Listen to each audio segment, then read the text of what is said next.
지역의 대학 졸업생들의 학자금 체납률이 급격히 늘고 있습니다. 올해는 처음으로 5억 원을 넘어섰습니다. 대전 옥천간 광역철도 연장 사업에 청신호가 켜졌습니다. 사업이 정상적으로 추진될 경우 이동 시간이 크게 단축되고 청주공항 활성화에도 기여할 것으로 기대되고 있습니다. 청주 아파트 시장의 거래가 늘면서 경매 시장도 영향을 받고 있습니다. 유차를 거듭하며 최저가가 반토막 났던 물건이 갑자기 몸값이 치솟는 등 이례적인 경우도 속출하고 있습니다. 내년 3월 충북에 시청자 미디어 센터가 문을 엽니다. 첨단 방송 제작 시설과 체험관을 갖추고 장비 대여와 교육 서비스를 제공합니다. 여러분 안녕하십니까. CJB 8시 뉴스 시작합니다. 양질의 일자리가 만들어지지 않으면서 대학 졸업생들의 학자금 체납률도 급격히 늘고 있습니다. 충북 지역도 3년 전과 비교해 2배 이상 증가하며 처음으로 대학 학자금으로 인한 체납액이 5억 원을 넘었습니다. 이태현 기자입니다.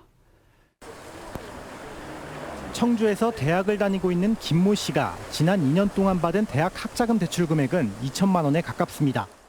취업해도 월급이 얼마 안 되는데 그 큰 금액을 이제 나가야 되니까 좀 걱정돼요.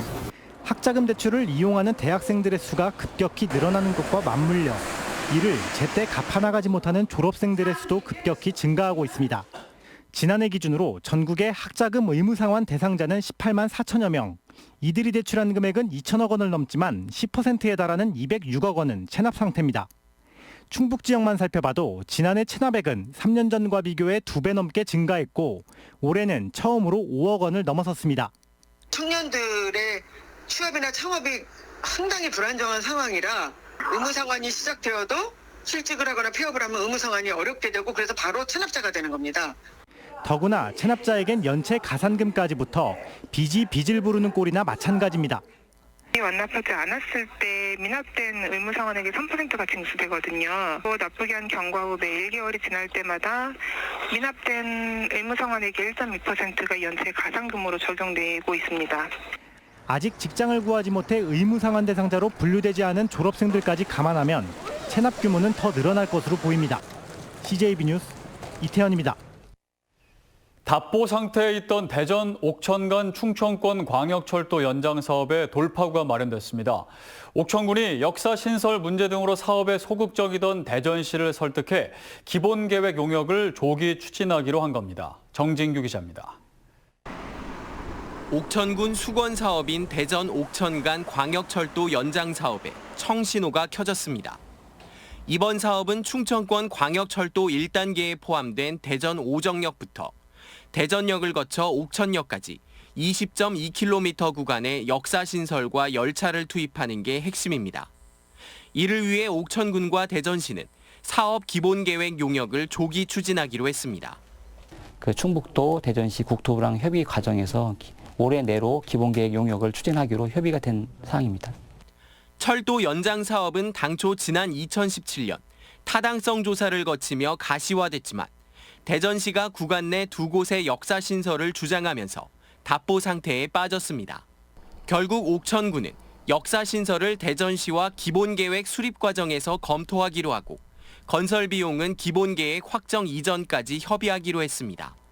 옥천군은 사업이 정상적으로 추진될 경우 버스로 50분가량 소요되는 기존 이동 시간이 11분까지 단축될 것으로 보고 있습니다. 특히 장기적으로는 신탄진에서 조치원을 잇는 충청권 광역철도 2단계 구간이 완료되면 기존 충북선 등을 활용한 청주공항 활성화에도 기여할 것으로 기대하고 있습니다. 공항까지 2단계 사업으로 연결이 되면 우리 옥천 군민들이 이런 교통망을 이용해서 앞으로 더 효과적으로 해나갈 수 있는. 다만 교통 편의 개선으로 인구 유출과 지역 경제 침체를 불러올 수 있다는 점도 함께 고민해야 할 것으로 보입니다. CJB 뉴스 정진규입니다. 청주 아파트 시장의 거래가 늘고 일부 단지는 가격이 껑충 뛰자 경매 시장도 덩달아 들썩이고 있습니다. 최저가보다 더 높은 금액을 써내 낙찰받는 매우 이례적인 경우까지 속출하고 있습니다. 조상호 기자입니다.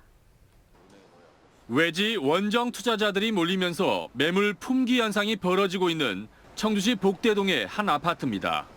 지난달 29일 청주지방법원 경매법정에 최저가 3억 8,900만 원에 나온 전용 면적 99제곱미터 물건이 첫 입찰에서 낙찰됐습니다. 낙찰가는 3억 9,470만 원, 최저가보다 더 높은 금액입니다. 청주 산남동의 이 아파트는 최저가 2억 6천만 원에 나왔는데 낙찰가도 2억 6천만 원입니다. 현재 이 아파트 매매 시세를 첫 입찰 때 그대로 써냈다는 점에서 달라진 법원 경매 분위기를 실감할 수 있습니다. 유찰을 거듭하며 최저가가 반토막 났던 물건이 갑자기 몸값이 치솟은 경우도 있습니다. 청주시 율량동의 이 아파트는 3번이나 유찰되면서 최저가가 반토막이 났습니다. 그런데 4차 경매에서 1억 5천만 원에 낙찰됐고 당시 입찰 참여자가 23명에 달해 주위를 놀라게 했습니다. 낙찰가율이 70%를 간신히 유지했던 지역 주택 경매 시장이 돌변한 건 지난달 들어서입니다. 갑자기 미분양 아파트도 소진됐고 가격이 또 다시 또 꿈틀대니까 경매 시장도 그 영향을 받아서 낙찰가가 상승되는 것 같고 입찰자도 많이 증가하는 것 같아요. 전문가들은 다만 일시적 과열인지 추세적 반등인지는 확실치 않다며 분위기에 휩쓸리기보다는 실수요 차원의 접근을 당부하고 있습니다. CJB 뉴스 조상우입니다. 치솟는 1인 방송의 인기에서 알 수 있듯 지금은 모든 생활과 생각을 영상으로 표현하는 시대가 됐습니다. 충북 도민 누구나 무료로 영상 미디어를 배우고 제작해 볼 수 있는 충북 시청자 미디어 센터가 내년 봄 청주에 문을 엽니다. 구준회 기자입니다.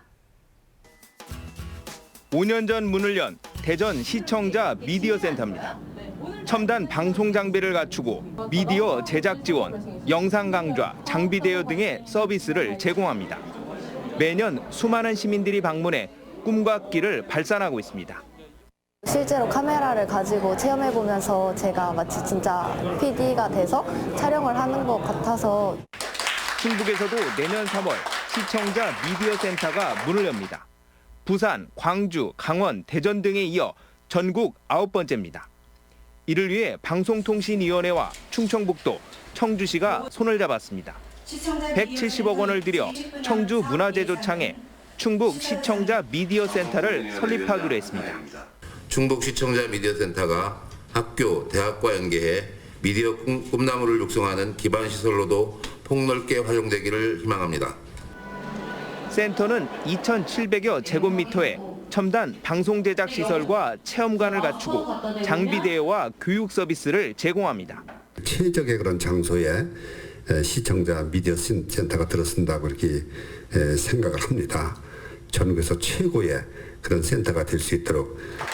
영상에 대한 도민들의 이해와 활용 능력을 끌어올릴 시청자 미디어 센터가 1인 미디어 시대를 앞당길 것으로 기대됩니다.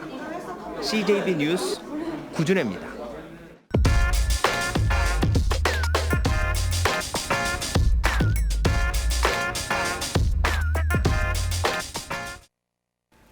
정부가 세계 3대 화장품 수출국가 도약을 목표로 K-뷰티 미래 화장품 산업 육성 방안을 내놓았습니다.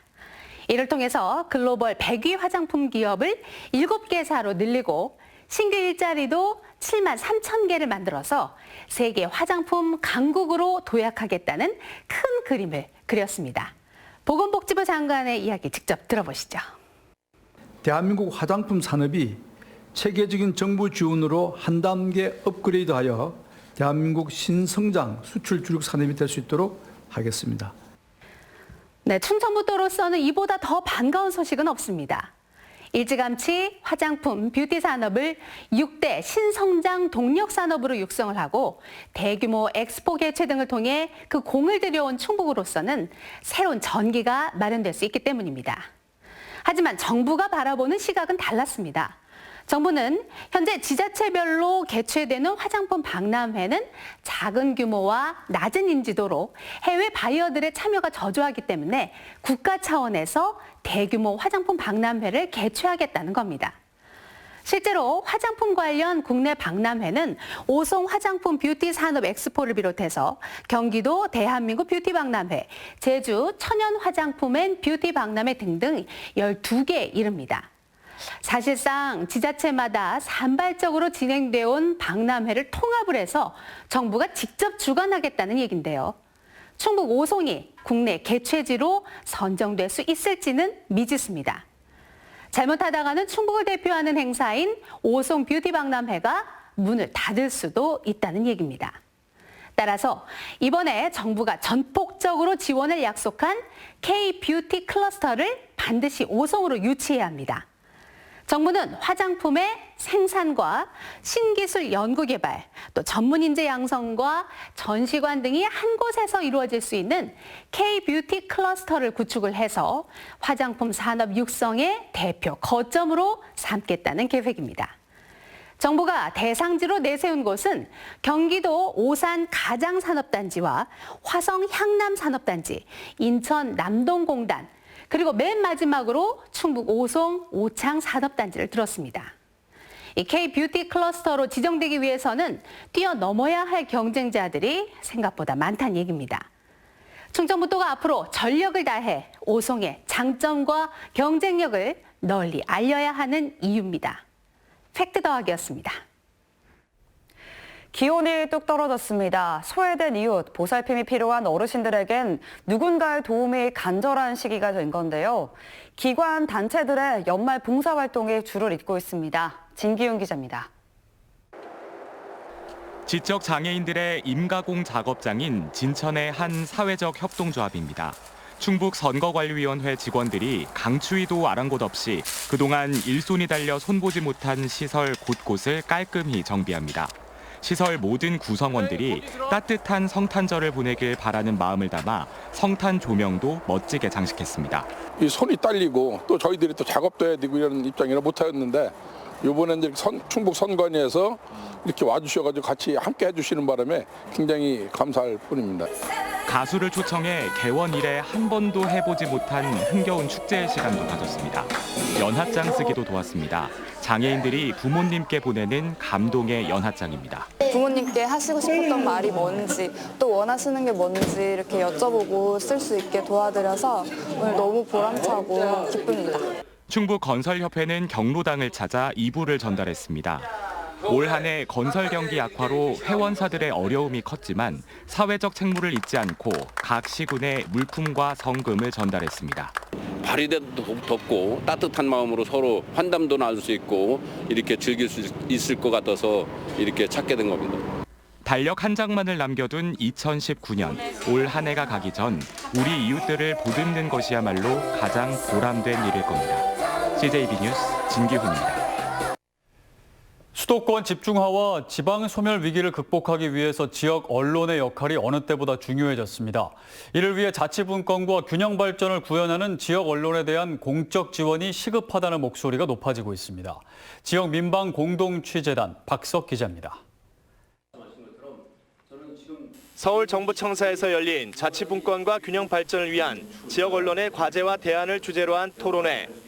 지역 언론의 자치분권과 균형 발전 기여 방안을 발표한 기조 발제에 이어 대형 포털에 의해 소멸해가고 있는 지역성의 문제점과 대안을 모색하는 토론이 진행됐습니다. 지난해에 알고리즘에 의해서 지역 뉴스를 배제를 시켰어요. 그래서 이제 많은 사람들이 모바일을 통해서 지역 뉴스를 볼 수 없는 이제 그런 사안이 벌어졌습니다. 거대 미디어의 자본 논리가 아닌 지역 발전을 위해 지역민이 참여하는 플랫폼이 대안으로 제시됐습니다. 특히 권력에 대한 비판과 감시, 사회통합적 담론 형성 등을 통해 민주주의의 핵심적 기능을 수행하고 있는 지역 언론에 대한 공적 지원의 필요성이 강조됐습니다. 중앙 언론사의 지역 이전이랄까 크게 보면요. 안 그러면 지역 내에서 스스로 자립할 수 있는 지역 언론 제도를 만들 때 정부 예산 지원이 가능할 것인가 이런 부분하고 또 지역 언론이 지역의 여론 형성과 문화 창달이라는 사명을 완수하기 위해서는 정부가 지역 언론에 대한 개념을 재정립하고 경쟁력 강화를 위한 특별기금 조성 등 지원이 시급하다고 지적했습니다.